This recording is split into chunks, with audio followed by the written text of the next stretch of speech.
Hi everyone, hope you're doing well from wherever you're watching this channel, depending on your time zone. Now, there is this video where Wetangula told a youth that he can send police to arrest him simply because he was making noise. I don't know how many of you have seen this video. Huyo kijana mwenye kofia military, nimekuona na anaweza kutuma polisi wa kuchukue saa hizi. Now, Kenyans are reacting to Wetangula's remarks toward that young man who was disagreeing with Wetangula.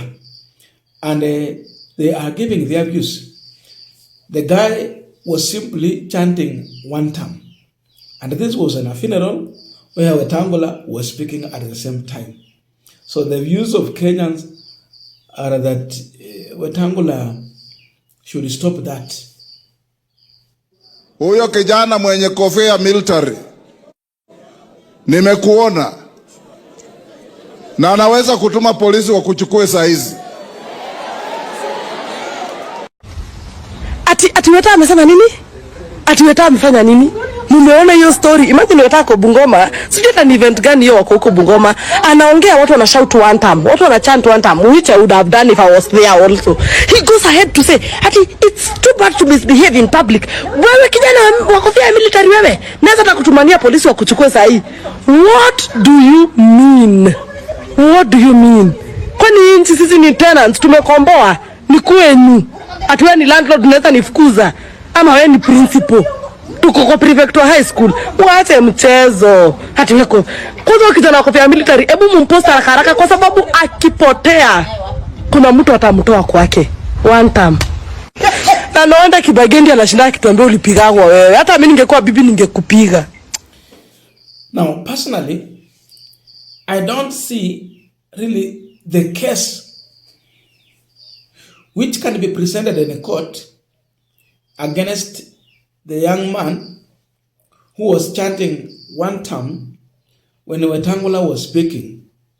Because if you are ordering police to arrest someone, it means that person has committed a crime. And therefore, we have the legal authority. He must be presented in the court of law with the charges preferred against him. And the court will make the ruling. Justice will be served.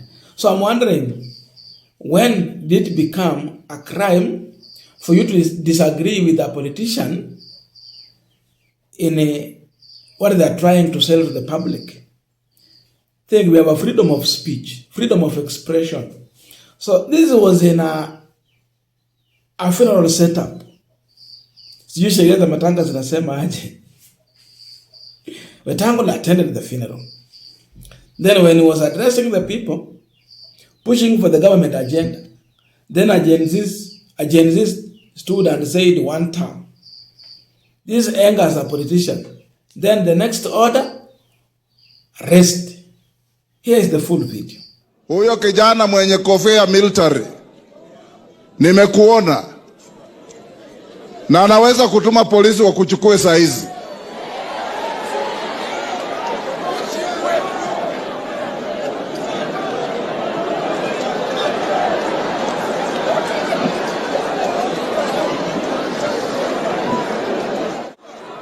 Mimi kama kiongozi wenu nataka kuambia, wewe ukitaka kupiga kelele, simama barabarani upigie magari kelele.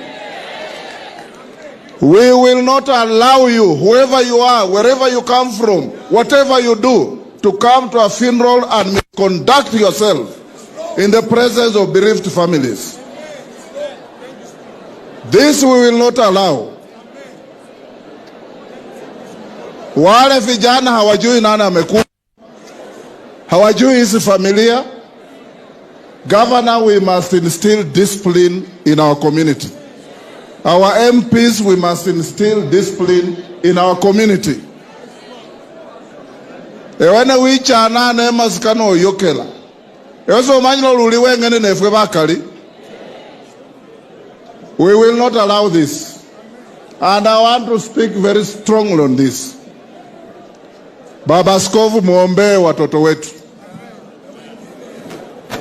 Kama wewe ni mwanasiasa ukitembea na vijana, hata nikiwa mimi, waambie when we get to a funeral, keep your cool, you'll sing for me when we are done. Then they will do that for you. Now, I want us to continue with the panel discussion, but before we do that, I have a quick and humble request. For those who are watching the channel and you have not yet subscribed, please consider subscribing. To our returning subscribers, I must say thank you so much. And again, to all our viewers, please give this video a thumbs up. Thank you so much, and back to our discussion. When you look at the National Assembly Speaker, Moses Masika Wetangula, his face is frustrated. Wetangula is agitated. He is not happy. And so the question is, why this much frustration? To an extent, he turns out and start threatening young people. This threat was not only for that man who said WANTAM. This was a warning to the youth and anyone who want to say WANTAM in the presence of Wetangula. He was not only addressing him, but in my view, he was using him as an example to threaten any other youth in this country who want to say WANTAM. Sasa watu wanajiuliza maswali, when did Wetangula become a police commandant to order the police to arrest civilians? When did he become a commandant? Where does he get those powers? Yeye ni speaker to a National Assembly. Yeye sio IG of police. Yeye sio hayuko kwa nafasi yote ya kitengo cha usalama. But where does he draw those power? To lecture, threaten, and even order police to arrest Gen Zs. This is a frustration of the reality. Now, this was in Western, and you see he's speaking in a Luya dialect. These leaders are telling President Ruto that Western ni yako. But when they come back to Western, they are being exposed through such embarrassing situation where they are being heckled, rejected, and clearly told in the face about WANTAM. So it's embarrassing when it gets to the president that the people who seemingly want the president to bank on them for his support in Western region are being rejected by the people. So it becomes a frustration, serious frustration. So Wetangula inamdunisha, inamwaibisha, and is now forced to threaten everyone in the name of supporting the president.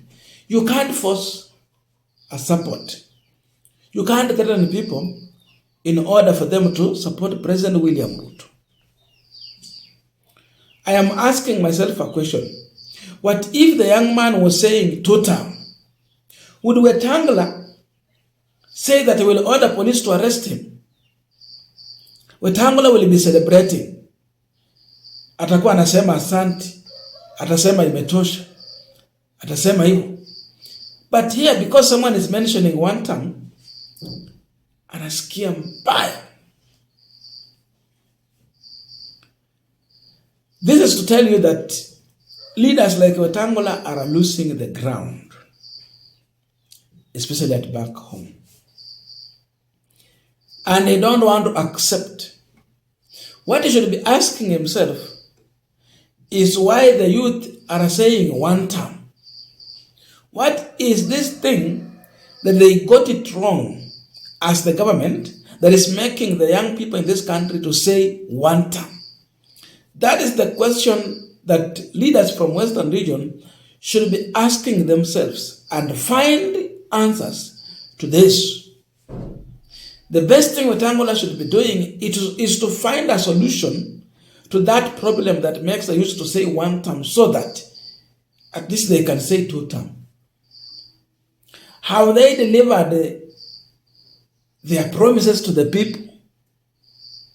They told lawyers during campaign, 30% of this government will be for you, people from Western region. Have they delivered that 30% in terms of development, employment, and everything? Have they delivered the 30%? Yeye akiwa na mheshimiwa Musalia Mudavadi walisema 30% tunaleta huko. These leaders, this youth, when they're saying one term, in clear interpretation of this, they are saying that you have not delivered the 30% that you promised the Luya people. That is the message. I'm concluding. The youth who was shouting one term was communicating to Wetangula. Hiyo ndio habari. Wanauliza maendeleo ya 30% iko wapi? Wapi employment ya 30%? If these youth were employed, they will not have time to go in the funeral and shout one term.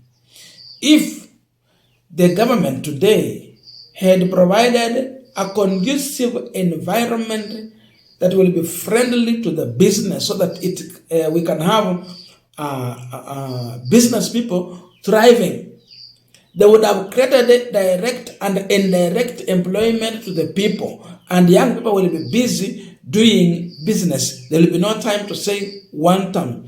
But since the environment is not friendly, it is not conducive, it is threatening business, people have lost their jobs, they find every reason to tell the government one term.